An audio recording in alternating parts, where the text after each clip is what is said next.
It is Sunday, September 21st, and it's getting pretty late with Jake Landau. We've got a new guest for you today. I'm very happy to have her on. She works as a social and marketing, media and marketing consultant for many different things in the sports landscape, including right now for Sportsnet. She's obviously, and as someone who likes sports and women in sports and women's sports, I am genuinely very happy to talk about it. Y'all will know that's not the first time. You'll remember our previous podcast on the topic. But no, it's great to have her on. Her name is Alyssa Turner. And Alyssa, thank you for joining us today. Thank you so much for having me, Jake. How's it going? It is going pretty good. I am having a fun Sunday. It's a little bit toasty for late September, You honestly, in know, Toronto. Like, a little sweltery. Like, I was hoping it would be a little bit colder, honestly, because my only real sport I play a lot is golf now. And, like, the Scottish did not invent that sport because they thought it would be 5 hours in the sun. no, they did not. No, like they invented it because Scotland has never seen the sun, and like I admire No, that. Like I'm a honestly, I seasonal respect it. allergy kind of guy, so like people would wonder, Jake, why do you golf if you're allergic to trees and grass and weeds? And I'm like, well, it's still fun. No, but I like to talk about sports, even though people, as a nerd, people may be confused that I'm a sports guy. But like, it took me a bit of time to like learn how to fall back in love with sports, despite like a toxic masculine culture around it. I grew up playing in the GTHL as a goon, mind you. So like, A I lot of had a bit. penalties. Yeah, yeah, I not just draw penalties. Like this was, mind you, in single A when you still had contact. So like my job was kind of just to go out and hurt people, which we Lovely. really should not have like had preteens doing. Yeah, isn't that crazy? It was like Um, there's yeah, I yeah. found my mom and my stepdad recently sold their house about a year ago, and she saved everything from my childhood and whatnot. And I found this booklet thing that my first year of travel hockey, I played on a boys team, and it was like this like contract that's like was given to all the players, and mind you, I was 9, or 8 or 9 around there, and it was like I pledged to give my blood, sweat, and tears to the Riverside Rangers, and like Yeah. we all signed it. And I'm like looking back, and I remember I was talking to someone about this a couple days ago, which is why it's on my mind. But I'm like, I was 8. Yeah, like I uh, was 8. that's like in Florida at Scientology when they draft people into the Sea Org and they make you sign a million year contract for your soul, and I'm like, Yeah. that seems a bit far, my guy. Like, Yeah, it's like, can we just not? What? Can we re-look at this? It's been a yeah, can we while. just like play hockey and it's like Yeah. this is kind of what I mean. It's like part of what I really got back into going to hockey games regularly, like to Mhm. watch when the PWHL started, Good and timing. I know it was fun. And like similarly, I got into like soccer, or I usually call it football, actually, to be honest. Mhm. But No, like that's fair. when in Tokyo after after our team, Canada's team, like won the gold. Obviously, this was before we knew about drones and such. But like women's sports, it's weird. As a bi guy, like women's sports kind of helped me fall back in love with sports and sports culture. As Mhm. someone who got a little bit frozen out of I mean, you get what I mean. There's a little bit of like Absolutely. talk. So, there were parts of me that I did not feel comfortable talking about as a young guy growing up on a GTHL team with the other Oh my guys on God, the I can't team. even imagine. No, Yeah, I can't even imagine. Yeah, I'm from Windsor, born and raised. hey, I got family in Windsor, and it's a nice part of the Nice. province. Yeah. Yeah, I love the city, and like just when I moved to Toronto for school, so I went to Humber. Mm, And so this would have been back 2019, 2018. And so when I did that, I was asked to coach, be an assistant coach for um Etobicoke Dolphins girls like U12.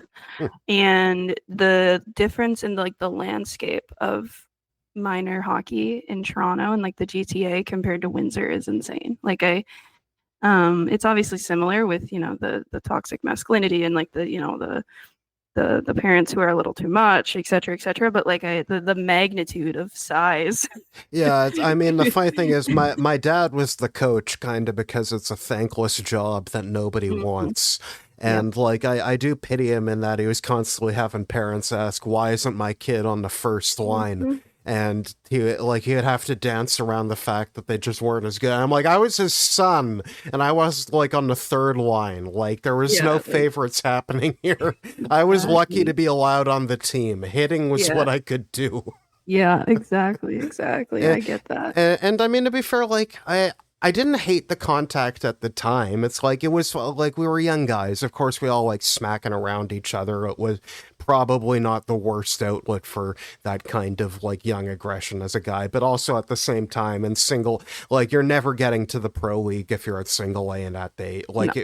So it's just we probably shouldn't be giving all these young boys concussion. And I mean, to be fair, you're not supposed to hit the head. Like they taught you how to No. deliver a legal proper check. You go shoulder to shoulder or hip Hmm. to hip. Like if you hit the head, like when I was in the league, like you would go in the penalty box for a fair bit of time. Like not just 2 minutes. Like like people got mad at you. Like they're somewhat. Hmm. So yeah, it's like there's parts of it I'm nostalgic for, of course, but also like there are parts of it where I do, and part of why I like golf now is because it's easier because it's more individual sport. I can just focus Hmm. on me and my game, and also playing on the city courses in Toronto. Like the people I play with all seem to also just be fun people who are supportive. They're like it's fun. Like I'll play with like a teacher and his retired dad. I'll play who are enjoying the summer before he gets back to school for the year.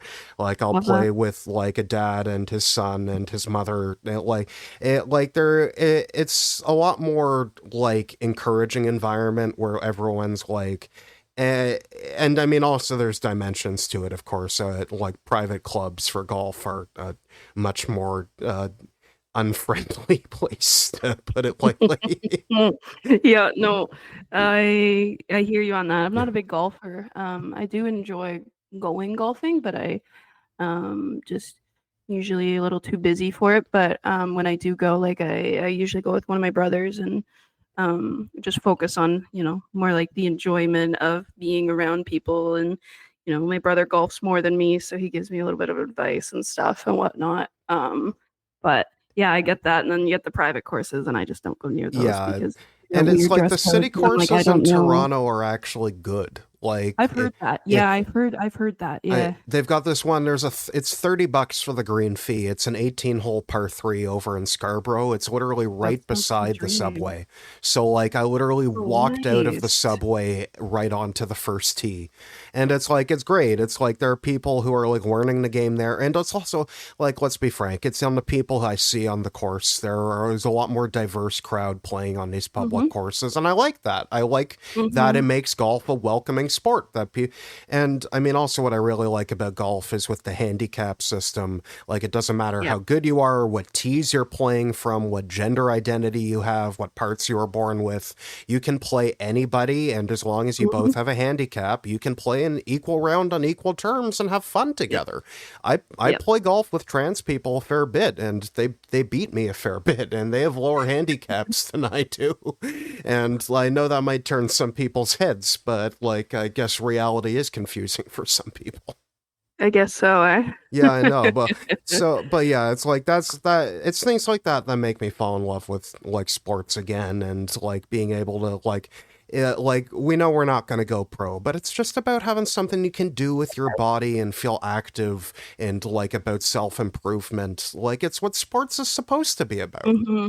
Yeah. Yeah, like I've played hockey since I was 3, so I'm the youngest of 3. So I have 3 older brothers, and I'm the only girl, and I'm the youngest. So I kind of came into the world with all my brothers playing hockey and soccer, and my dad was the coach of my one of my brother's teams, and my grandpa was a goalie, and like so like sports, and my mom played sports, et cetera, et cetera. So like I kind of came into the world into a sports loving family. And so I've been on skates since I was 3. I played travel. But unfortunately, I had some pretty crappy like concussion history. So I'm at a point at where I'm at now at my age of 27 and a half where I can't I'm too nervous to even play like beer league. I Um get it. Like, if I'm gonna play beer league, it's gonna be like I need to know who runs the league. I need to like be able to trust because like I can for the most part you trust have to be myself able to to not do trust something every stupid, single but I can't player in the trust league. exactly. Like, and Exactly. it's So hard. like No, yeah. you don't have to explain that to me. When I at a training camp one summer in our league, we were playing dodgeball, and I had a concussion. They had to take me to the hospital because I got whipped in the head with a ball, and I was Yep. just on the ground and not moving. Yep. I would say my brain is delightfully consistent considering Yep. that, but like also Yeah. I had the time where I had to fight six guys on the bus because they were assaulting an old woman. Well, an older woman. She wasn't an old woman. I'm sorry to her, like 50s, like not old. But I mean, so they I have a lump on my head from when they kicked me in there. So it's probably like Oh two God. concussions I have. Like I wasn't even playing hockey anymore by that second one. Yeah. So like I get it. It's like contact sports. Yeah. It's a hard thing. It's like it's why I Yeah, like it's hard. it's why I like that the NFL promotes flag football to kids now a lot. Yeah. It would Yeah. be great if there could be like a competitive flag football league because like I was a Cowboys fan, I still am, but like I mean I'm a bit less on rooting for American teams right now for obvious reasons and leagues Canada Valid. isn't in. But like I mean, before there was cable in Canada, like when we got the American channels on on the antenna, you got the Cowboys because that's what was broadcasting on the Yep. Buffalo channels here. Yep. And in Montreal, where my other Jewish family is, you have the Steelers instead. So it's like they're all Steelers fans and we're Yeah. all Cow. And I kind of like for the new generation of Toronto people that they can be like Buffalo fans, but Yeah. also somewhat like an old friend from high school. He plays for the Toronto Argonauts and he won the Grey Cup a few years ago. So I Nice. think we should, let's cheer for them too. Like I like Yeah, Canadian absolutely. football. Like I like I'll tell you right now too. I used to work for NFL Canada. I did social media for them, and um, obviously every NFL player or every NFL team is American, but there's also like I'm a big proponent of, cheering for America or for Canadian football as well, but like cheering for the stories of these Canadian guys that are in the league too, like in the NFL. Like there's a good chunk of them and yeah, I didn't realize until I was looking at your LinkedIn before this that you did also work for yeah. them. But like, I'm realizing now you're the one who did that work where like when there was like a Canadian who was succeeding in like even an individual game in the league, like I Hmm. was seeing it on the NFL to Canada Twitter account. I Yep. like that was like That was that was me. great work. And I mean, like, I guess to move on from just like sports in general to your work in sports media, like and to women in sports, like I feel like people don't appreciate how much of communications work is done by women in sports now. Yeah, I would say pick a league, any league, and I would say about at least 80% of those teams in that league, social team, like social admin is ran by a woman. Right. And Like, like I never want to like assume because then you're getting no, of into like course gender not. Of stereotyping. course not. But I think it But I shocks a do lot of people. but no, I do feel bad now that it's kind of like confirming something I suspected. Well, Yeah. but no, I mean, like, but like, no, I mean, like, I don't think the men who watch these leagues appreciate how much of it is run by women and how much of it would be impossible without women. Yeah. Yeah. Yeah, we're in rooms and we're in meetings and we're in discussions more than a lot of people realize. And it's growing more and more and like I'm so grateful to work with so many incredible women who, lift me up, lift others up and it, yeah, it's like in all leagues too. Like it's not even like a specific thing. Like it's even in like college athletics too, like even in Canada and the United States. Like it's there's more of us than people fully realize. Right. And like I mean, I appreciate the fact that there again the like men like think that it's a league by them and for them Yep. And I like they don't appreciate how many people like not just in media like but like in coaching positions and training Mm. positions. Like I remember Gosuke Kato back when he played for the Blue Jays for International Women's Day. He went on the Blue Jays subreddit on Reddit and he made a post like naming like all of the women like who worked at like the training facility in Florida I like, love who that. helped and like the and it's like again it's like I don't mean for like my talk about women in sports to be about how nice it is this guy is for giving women credit, but also more men like in his position should be giving the women credit because he's like talking about women who like specifically like helped him train his body to get in shape for like games in Major League Baseball. And I appreciated that he went on a place like Reddit, like a more male dominated Mm-hmm. space, to like make that point emphatically. Mm-hmm. No, I couldn't agree more. Like again, I think um as much as the conversation that doesn't necessarily need to start with, look at this man is praising all these women that are doing this, that, and whatever. But like those men that do say those things, like it does go a long way. Like Right. it, I wish it wasn't an exception though. I wish it was just the yeah, norm. Like, I couldn't agree more. no, but that's part of why I know previously back before the PWHL, before there was full time professional women's hockey in the United Mhm. States and Canada, there was the PHF, Yep.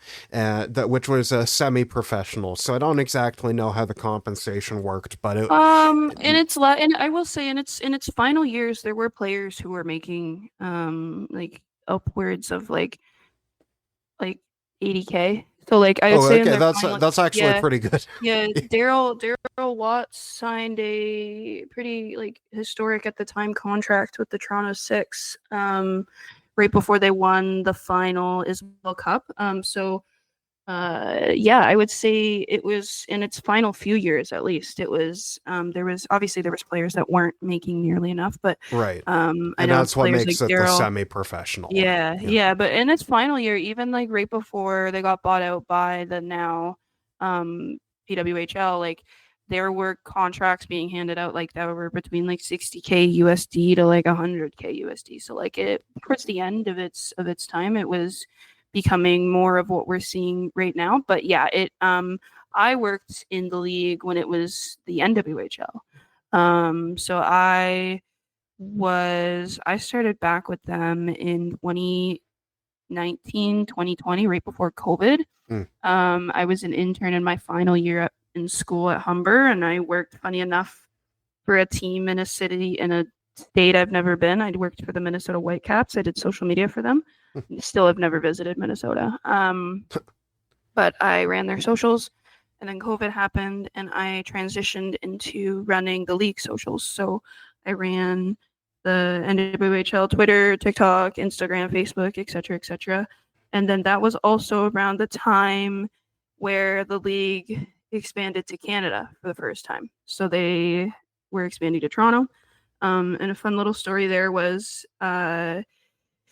kind of right around when the CWHL, so the Canadian Women's Hockey League, folded a couple months after there was some rumors that the NWHL was eventually going to expand to Toronto and Montreal.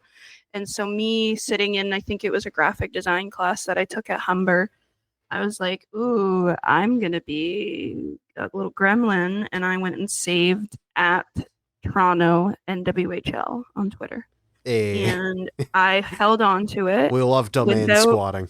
without even like ever thinking I'd be in the position to use it or give it to someone or whatever.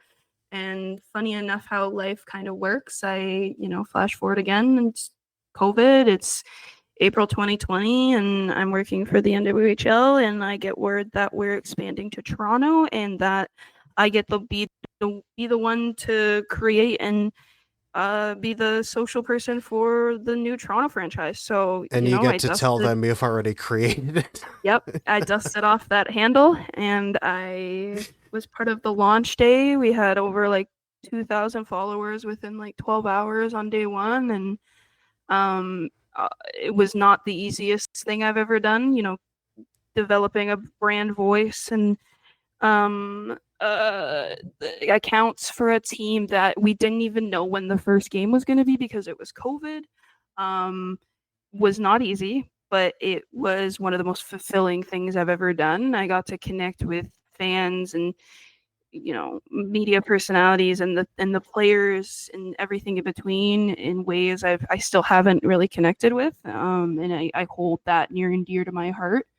By the time I was with the T, so eventually we announced the team name. It was Toronto Six, as a lot of us know. Um, and I eventually left the NWHL at the end of their first season. So it was about March of 2021-ish. I just didn't renew my contract. To be brutally honest, I wasn't being treated the best. I didn't make enough money for how much work I was putting in, and I was done with paying Toronto rent, so I moved back home to Windsor. But by the time Many I such left, cases in communications yeah, work. yeah. But by the time I left, so I started created the accounts and whatnot in April of 2020, left in March of 2021. By the time I left, this is just off the top of my head, but I believe our Twitter account had over 14,000 followers. Our Instagram account had like 6K followers, something like that. I think TikTok had a few thousand. Um, and still to this day, super proud of what I was able to create there and the stories I was able to tell. But Oh definitely yeah, was not the easiest like gig I've ever had. no, I mean like I honestly love like the whole branding and identity of the Toronto Six. I mean I'm honestly I was a little bit disappointed when they announced the permanent name for the PWHL team would be the You Toronto don't like Scepters. you don't like scepters? No, I'm not. Well, and I mean, like the branding package that like the PWHL put out, where they're like Toronto's called the Queen City, and I'm like, who the Yeah, fuck has ever called it that? who calls Toronto the Queen No, I City? mean I just want Montreal to got talk. great branding though. Like the Victoires and Montreal has the best. I They also have know. the best. They Well, have I the know, best yeah, in it's one. so it's like I'm jealous of Montreal, man. I'm jealous of Montreal in many aspects of my life, to be honest. Part of me constantly asks It's why one I of my don't live favorite there. cities in the Oh world. no, I mean literally I go in and I'll eat like a pound of smoked meat from Dunn's a day, and then I'll be like, oh, why can't I poo? And it's like because I like, and So then I do it real. again. Like It's it's the so I real. know it's like Montreal's the best city in Canada. Like I say that as It's someone hands born and down. raised in It's my Toronto. favorite. Like My I favorite city on the the rent planet. is cheaper and you get like a 40-foot story tall statue mural of Leonard Cohen that you can see anytime you go up to Mount Royal. It's a great place. But so I it's like love Montreal. I'm uh, actually there next weekend. I'm excited. enjoy your time there. Like, please, I will. I I'll be will. I there in love like a Montreal. month for a wedding. So, like, it's a great place, and I go literally as much as I can. But Love like, it. part of when we're talking about the PWHL, like another thing that frustrates me is you're talking about the precursor leagues. You had the PHF, the CWHL. Mhm. The CWHL had the Clarkson Cup, which was named after Adrian Clarkson, the Governor General of Canada, the Mhm. first one Yep. who bestowed the Mhm. trophy to Canadian teams, which is like a very huge honor.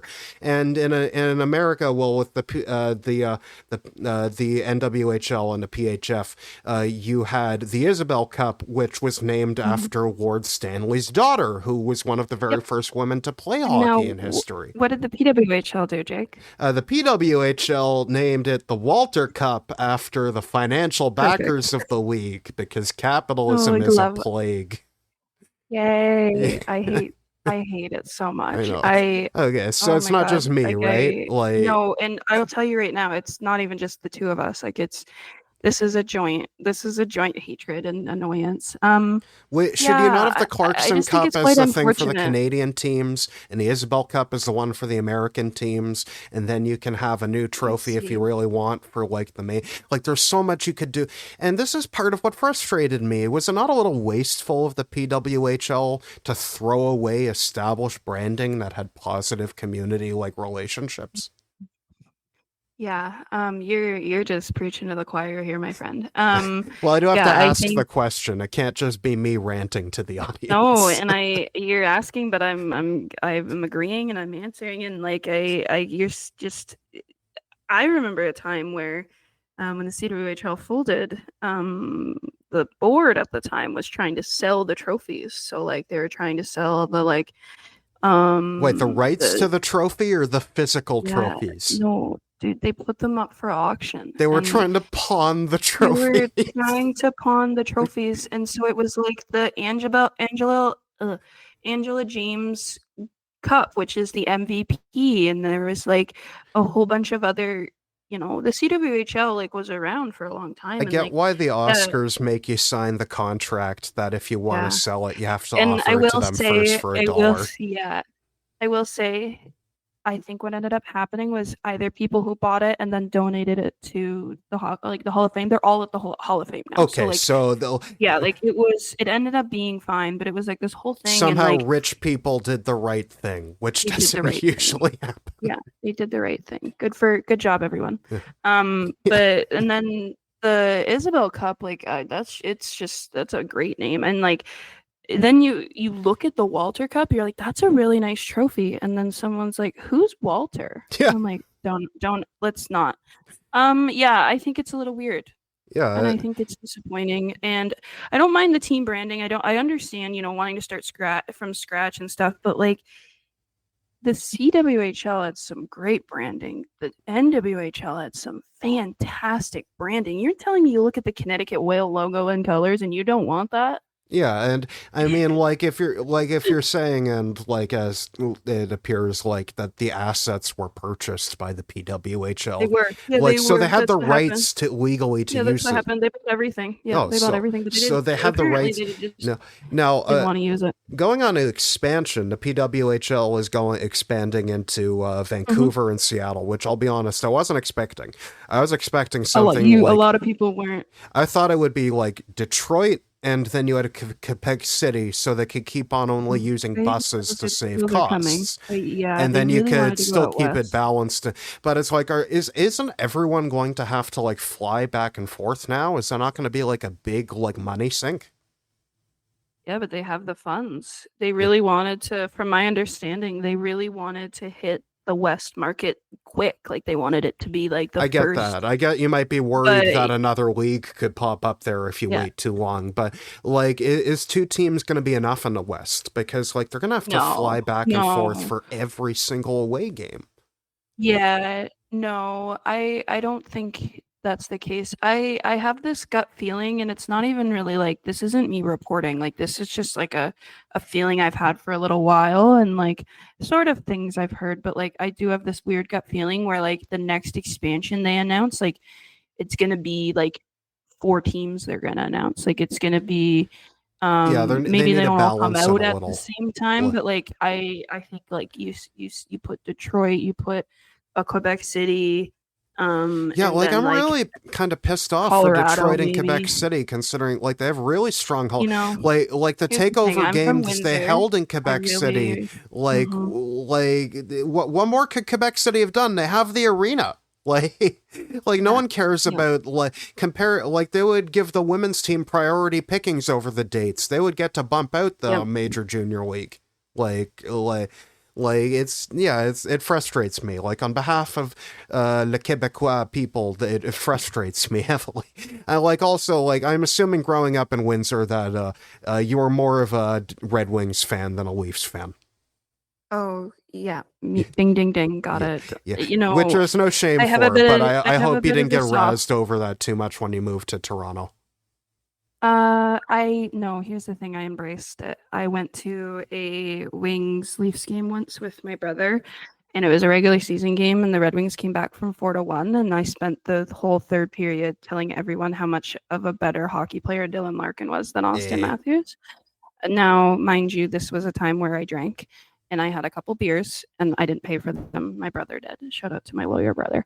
And no, I embraced it. I embraced the heck out of it. I growing up like it in Windsor, it's like it's not a split 50-50 Detroit Toronto, but like it's pretty split. Like, we have the odd Habs fan, the odd like Bruins fan, Huh. and like whatnot. But like I grew up like hockey, like at in high school. Like if the Leafs and the Wings were playing that night, like it was like an unspoken rule of like, okay, Red Wings fans, we need to get our shit on. Like Yeah. and like Leafs fans did the same. Like it was that was kind of how it was. So like it was I just embraced it Oh when I no, came to Toronto.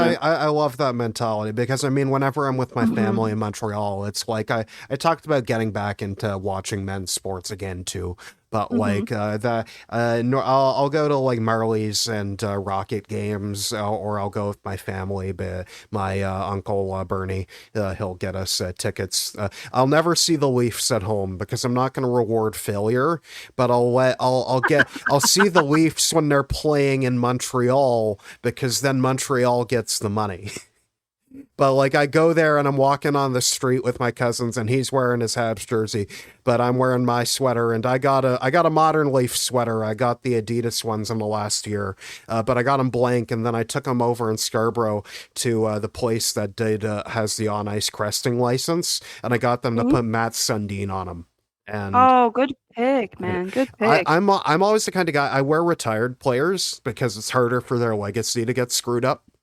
Like it's harder I for should take a book out of your page because almost every jersey I've ever bought, Red Wings wise, the player has left the team. yeah. And I mean to be fair, Matt Sundin did go to the Canucks for the last couple of Yeah, years, he's a Canucks legend. but he's still a Leaf. Yes, No. yes, Eh. that's a good pick. Now, That's to a be good. fair, even more enduring because after that crime fighting thing where on the bus, I got to throw first pitch at a Jays game, and Nice. they gave me a jersey with my name and number on it. So now, whenever Oh, I have that one still, I thought I'd lost it, but I found it. But I got a custom one made up with that as well, with my name and number on it, so I don't have to worry about the original.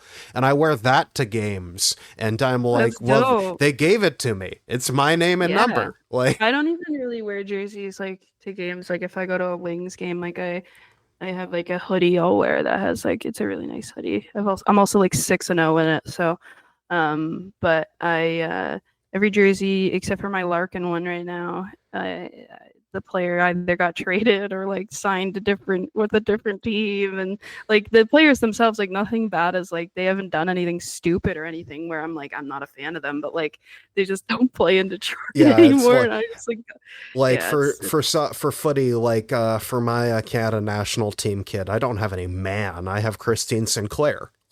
mm-hmm, And mm-hmm. like even with the drones, it's a hard legacy to taint. Oh my God, yeah. I wanted a new Canada jersey hockey, and I Nursey broke the record for like most points in a single Olympics back in 2022, and so I bought a Sarah Nurse Nice.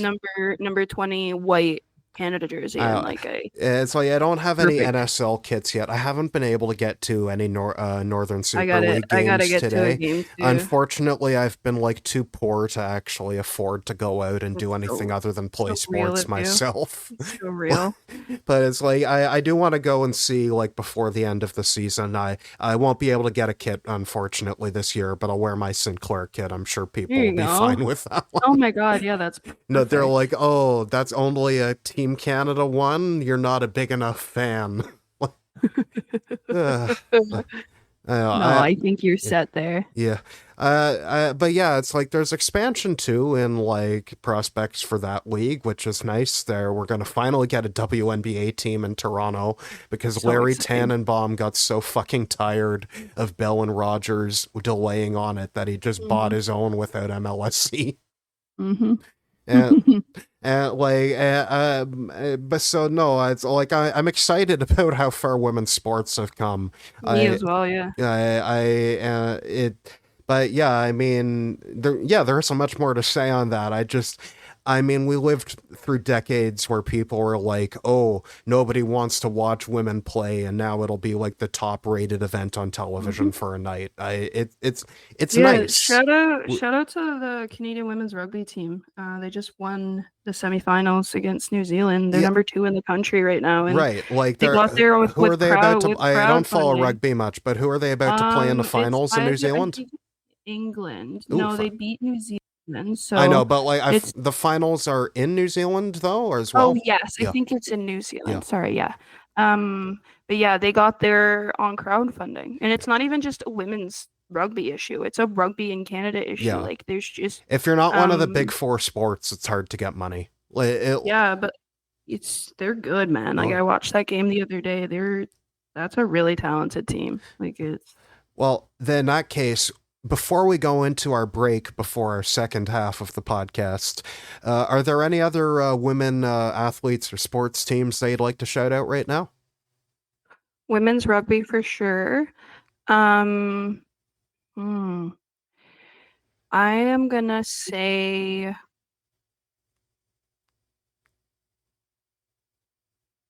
the WNBA, man. Like, I'm so excited. It's coming to Canada. They had a game in Vancouver a few weeks ago.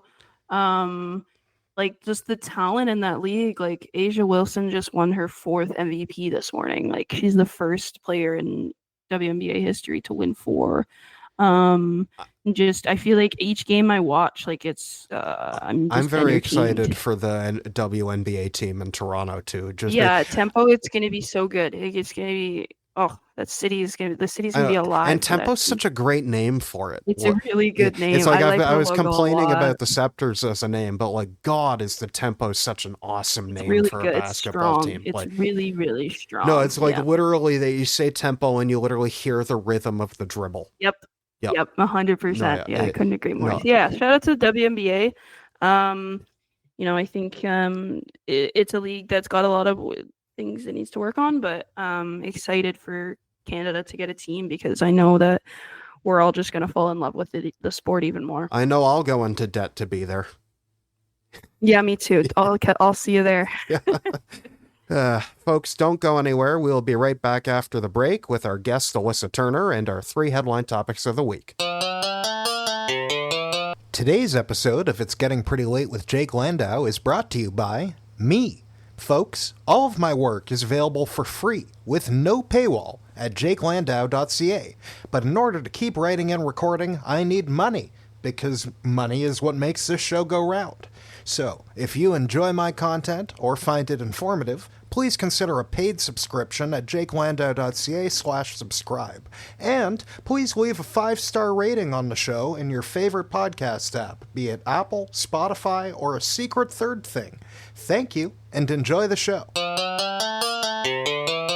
And we are back with our guest, Alyssa Turner, a social media and marketing consultant for many different places in the sports landscape, including right now Sportsnet. And we have our 3 headline topics of the week, which admittedly aren't very sports related, but we like to get varying viewpoints on them anyways. And I like talking to people, so we're going to have a good time. Our first headline topic of the week right now is from CBC News, from Ashley Burke in Parliamentary Press Gallery. U.S. Ambassador disappointed with anti-American sentiment in Canada. Finance Minister's comments about trade war don't help, Hoekstra says. Now, I think we don't really need to talk about why there are some anti-American sentiments in Canada right now. I think saying a country shouldn't exist and that you should annex it may engender those feelings. But what I think is interesting is, like, a lot of this has manifested itself through sport. I mean, I think, Alyssa, we remember the Four Nations face-off. Like, Yeah, I was there. you were at the game. Were you at the final? I was in Montreal. No, I didn't go. I covered it, but I was in Oh, Montreal nice. for all the Montreal Oh yeah, games. so Yeah. it's like, and people were like talking about how it's such a great rating success and how they should do it every year instead of the All-Star game, which they should. It's like way more entertaining than the All-Star game, and I'm Mhm. upset that I didn't manage to get a Team Canada jersey when they were in stock. But the other thing is like, yeah, I got high ratings because it was essentially a proxy for a nationalism war. Like, Yeah, it was like the craziest politically charged hockey game in God knows how no, long. like at least since the Summit series, and I would Oh, at actually, least and I would say I would before. argue it was actually more charged than the Summit I series agree. I because the agree. Summit Yeah. series was just, oh, we both play hockey and it's East versus West, or like, but like with this, it was more about like, should Canada fundamentally exist as a country? And you had Yeah. Trump like calling the team in the morning when you In know the he's never been to a hockey game in his life. yeah. Such a weird, yeah, like it was just such a weird vibe. And I've never cheered harder for Jordan Bennington in my Well, entire yeah, because it's lifetime. like I've seen it like I've seen some of the stuff he said about women in the past, and I do not like it. But boy, did people ignore it that night. I'm, you know what? I ignored it, Yeah, and I'm not afraid to admit it because um I had a lot riding on my mental health with that yeah. game, I and I think we all he did. helped with that. Especially in Yeah, and Canada, where like we all know we don't have enough goalies anymore. Like we all tell kids, like yeah, oh my be God, a winger, yeah. be a setter. No one's telling their kid My to be a goalie. my 10-year-old nephew is a goalie, and he's really good. Bless And I'm his like, heart. brother, Like, brother, I here we was a go. Come goalie on, for my lock in. first two Place your years delay. You playing, place your actually. delay. I'm like, buddy, lock in No, here. Come on. hey, nice. I was a goalie for my first 2 years. I unfortunately, like, I got hit really hard in the pelvis one Mm. time, and like, yeah, the cup protector helped, but it just occurred to me that something terrible could happen. Like, I read Yeah, a goalie's story so about someone's super cup scary. protector shattering, and I'm like, that's enough goaltending for Yep. me. Mm-hmm. Yep. Like, unfortunately, the thing about goaltending is you need a certain like lack of self-preservation instinct to dive in front of a projectile. I was a goalie in soccer, and I am a little insane because of it, Oh but yeah, that's okay. but it's like I say this with love and respect to all my goalies of all sports. It's like you're a little weird, but we love you, But we love you and keep and we doing what need you're doing. you, If you're Canadian, please stay in and we net. need to Don't. increase salary caps and luxury taxes Yep. solely to accommodate goalies. Like Yep. it's like please, like goalies should be paid $10 million per year. Hmm. Like they need to be paid Hmm. NBA numbers of salary. Literally. Yeah. It's Ugh. absurd that they're not. But I don't Um, know, but it's like I remember David Moskrop when that was happening. Like he who's I've had on the show previously. He talked about how yes, it's very stupid to say that our right to exist as a country depends on winning a hockey game. Nonetheless, nationalism is not a rational thing. yeah, like it's a little insane, but it was also true. Like it was I like, mean, it helped that we won.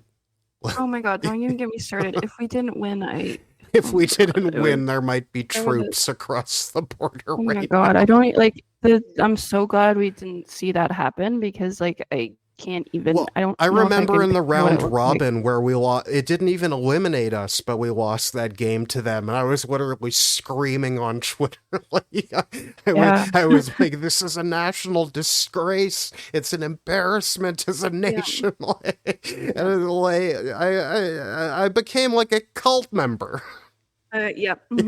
We all did. I know. But also at the same time, like I get the sentiment because, like, of course, we as a country would like to exist.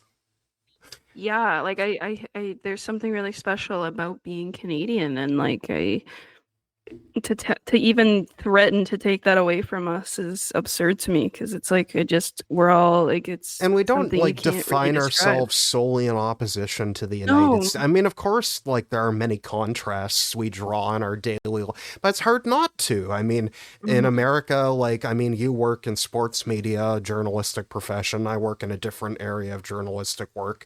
Like, we see people getting arrested for free speech or being completely Mhm. deplatformed in America. That's really concerning because that's how we make a Mhm. living. Yep. Like, Yeah. and like I for one, like I like being able to say things that the government may disagree with, and like it would especially be crazy to not be able to say things the government of another country disagrees with. Isn't that a crazy thought?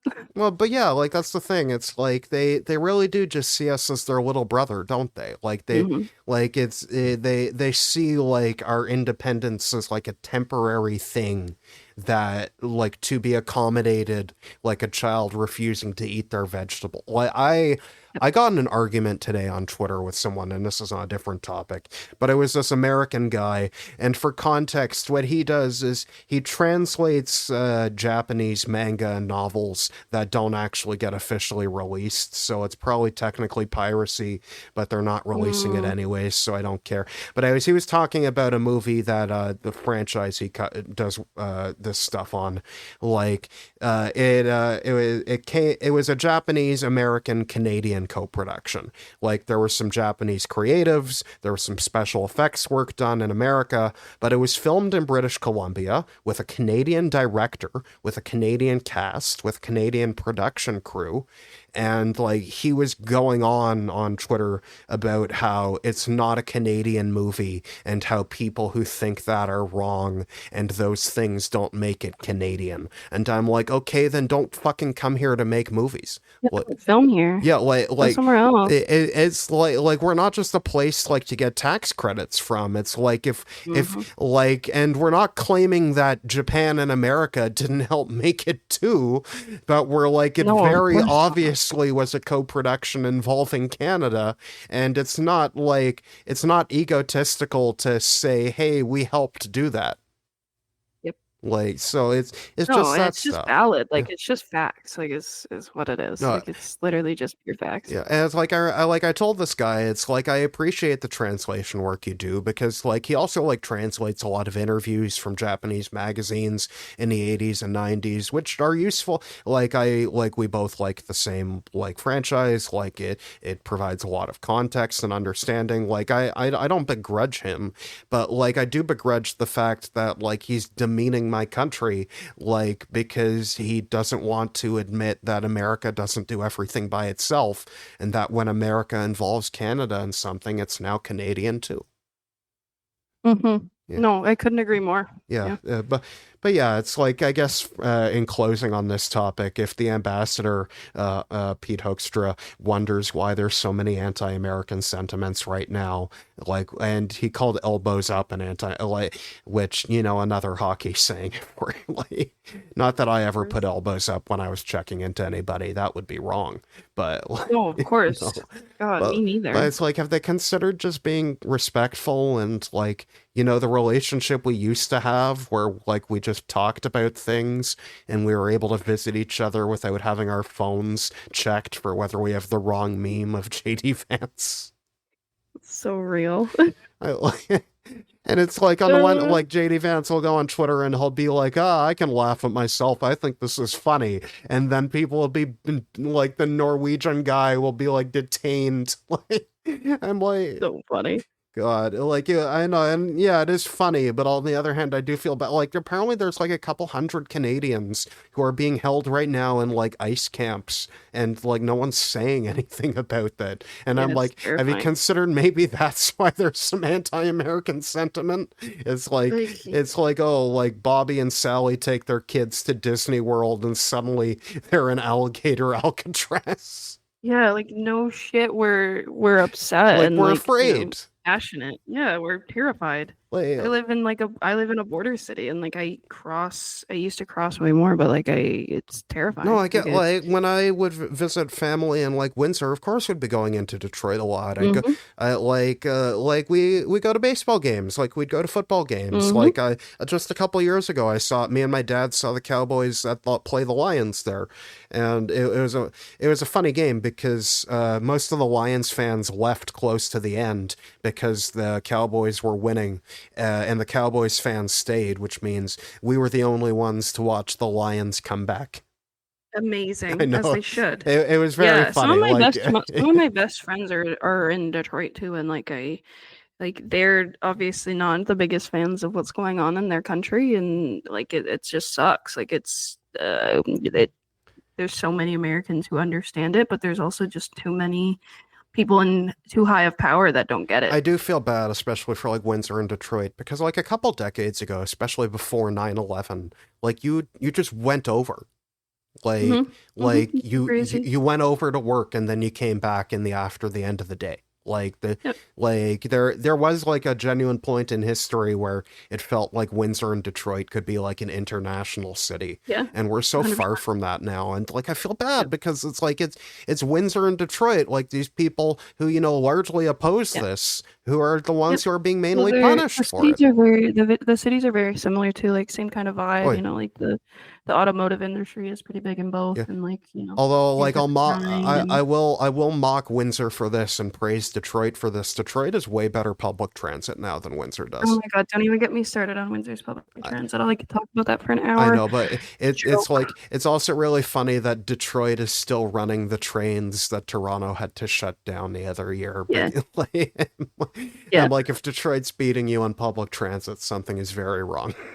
yeah. Detroit's a beautiful city though. Like Oh it's yeah, so, it's like it's been rebuilt up so much. yeah. I remember walking downtown back in the 2000s, and it was a different place. I'm so happy like for what people in Detroit and Windsor have been able to like build up there. Like Hmm. it's a great place, and Yeah, it's special. yeah, it's like this is my thing. Like I don't take pleasure in like frosty relations with America. Like I want to get along. We're going to be neighbors, whether we like it or Hmm. not. So it would be better if we could be friendly.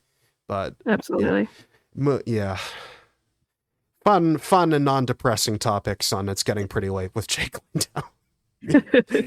Moving on to our next topic of the day, and this one's a little bit more ardently political.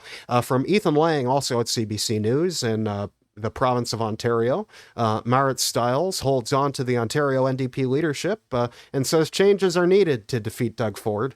And this is happening just after the Ontario Liberals the other week, last weekend actually. Bonnie Crombie, they had a vote on whether or not the Liberals want to keep her. Bonnie Crombie only got 57%, at which point she said, yeah, that's enough, I'm going to stay. And then 3 hours later is like, you know what, actually, that's probably not enough if half of the political party doesn't like me. I probably got to go. So now Merritt Stiles had the same thing at the NDP convention this weekend, and in her own leadership review vote, she got 68%, which is a little bit better, not much better. And it was actually a fair bit worse. I thought she'd get in the 70s or 80s. Like I thought, I guess NDPers are now in a bit of a pickle because Merritt Stiles says she's not going to resign. She thinks that's a good enough result. And the NDP are like, well, do we want to be more tolerant of failure than the Liberals? Because admittedly, that doesn't tend to be how it works. It's like usual, but yeah, it's this is going to be an interesting one. I mean, it's a nice scientific test case here. We have one party who said, no, our leader sucks, we got to get rid of him. And we have another party who's like, nah, our leader who did very similarly bad in this recent election, we're going to keep him instead because we like him. I guess we'll see whose strategy bears out more. Uh, I don't know that either of them are going to be beating Doug Ford just because I don't have hope. yeah, no, Unfortunately. he seems like a popular like listen, I don't like him. I don't like his policies, but I do have to admit he seems to be popular with the majority. Like he polls at over 50%. Like what is to be done? You know, yeah, it's yeah, at a certain point like I think you do kind of just have to wait for him to retire or get bored. Like Yep. so someone did mention to me like, "Oh, do you think he'll become prime minister?" And Oh, God. I know, and I'm like, "Nah." Do you know how much power a premier would have to give up to become prime minister? Yeah, Well, no, not happening. no, like they got so much power over our lives as a premier, and so much less scrutiny and attention. Like if a federal government used the notwithstanding clause, everyone would scream, but he can do it all the time and then get reelected. Yep. Yeah, yeah, and yeah, it's like I would like basic civil rights to not be up for debate. I would like people who think the charter is a suggestion and union rights are a suggestion to not get handily reelected. Unfortunately, we have a political opposition that do not seem very competent. Yep. Yeah. Well, at least sports will distract us. Hopefully. Hopefully. I don't know. Yeah, hopefully. Unfortunately, I picked this topic out, folks, but unfortunately, I don't know if there's honestly much to go over with this one here, just because like how many times? Yeah, I mean, he used a sports analogy actually. Like, how many times can Lucy yank the football from Charlie Brown Literally. before you just start to tune out? I mean, like, I write about political stuff as my job. You obviously do a bit different coverage for your writing, Mhm. but like even I can't write about this every day. What's there to write about? Yeah, it's the same thing. Oh, so it's getting to the point where, like, I don't know if you know, Alyssa, but like a lot of people who vote liberal federally vote for Doug Ford provincially. Yes. Like, Yes, I did know that. yeah, Yeah, unfortunately. Yeah. it's a big thing, especially in like the GTHA and the 905 region. And like I kind of get it. Like I don't like it, but I get it because like for all my complaints about Doug Ford, like at least like I don't hear he's not gonna try and like do anything to gay people. He's not gonna tell women try and defund abortion. Like, and again, this is like the bare fucking minimum. Yep. I guess that those are the things you have to do to make people in a 905 who like who aren't like social regressives who think that we should be inclusive but just also might not like high taxes. Like those are things that you have to do to win that place, and it's probably why Doug Ford and Mark Carney seem so similar to each other. Yep. Yeah. Yeah. Well, Yep. congratulations to Mark Carney on the revival of the Progressive Conservative Party of Canada. Oh my God. Literally. Uh, Frick, man. just to laugh. All right, moving on to our final topic of the day, folks, and this is our local story, because as you folks know, we like to do one from a local municipality or region, and this one's also in Ontario, from CTV News from Alex Arsenich in Toronto. Doug Ford to reveal plan to punish speeding drivers next week as he stands firm on removing speed cameras. Now, Alyssa, you may not be aware, but we've covered the story in Toronto repeatedly on this podcast of how people are just chopping down the speed cameras that are supposed to see when like a car is speeding through like a Yes. school zone and then ticket you. And like this has happened in Toronto 7 times now. And like at no point has the city been like, maybe we need to change the design or put a cop there to see who's doing it. And Why would you make it easy? like it's getting worse than that now. York region or Vaughan have said they're just getting rid of theirs altogether because Doug Ford said he doesn't like them. Because Doug Ford thinks it's a cash grab to fine speeders for speeding, and that and I'm like, isn't this the guy who's always telling me that the left isn't caring enough about law and order? Yep. Yeah, Mm-hmm. it was funny. Is like actually the organization for the Ontario Association of Chiefs of Police publicly urged Doug Ford to reconsider, which is the funniest part. Because when literally the cops are saying, hey, wait, this is an actually useful tool that doesn't require us to engage anybody with force, you would think we would like this. Like, do we want more cops just rolling up on people with a gun? Do we think that's better for society? Well, I'm team less cops, but Yeah. Well, yeah, but it's funny to me when like he's just like it's a cash grab, and I'm like, well, have you well, tried I not also breaking the law? Like, the speeding conversation always just makes me laugh in this province because as someone who drives on the 401 quite often, nobody is following the no, rules. it's like everyone's doing buck 20.